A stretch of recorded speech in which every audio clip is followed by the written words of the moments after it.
Donald Trump a choisi d'envoyer une lettre au Congrès. Le président américain l'assure.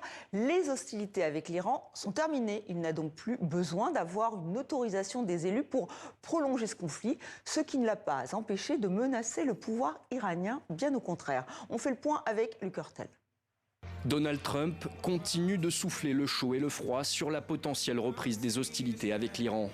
Au cours d'un dîner vendredi soir en Floride, le président américain a fustigé la nouvelle proposition iranienne, ironisant même sur sa difficulté à trouver un interlocuteur fiable.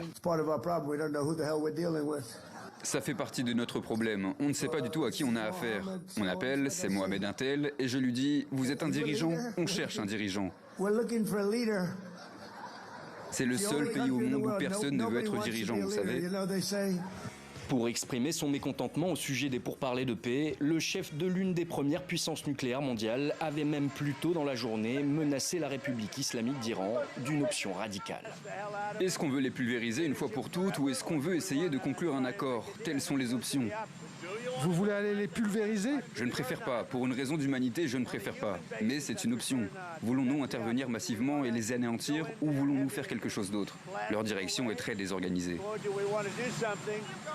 Donald Trump a laissé entendre qu'il ne comptait pas obtenir le feu vert du Congrès pour poursuivre la guerre qu'il a démarrée il y a maintenant 2 mois.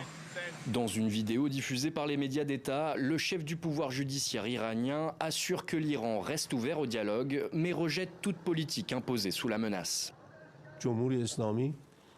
Téhéran ne s'est jamais dérobé aux négociations. Mais il est évident que négocier ne signifie pas accepter leur diktat, ni ce qu'ils veulent nous imposer par la menace. Ce n'est pas négocier, c'est accepter une imposition. Parmi les principaux points de blocage existants depuis le début des pourparlers à Islamabad, la potentielle levée des sanctions américaines et la possibilité pour l'Iran de conserver un programme nucléaire civil.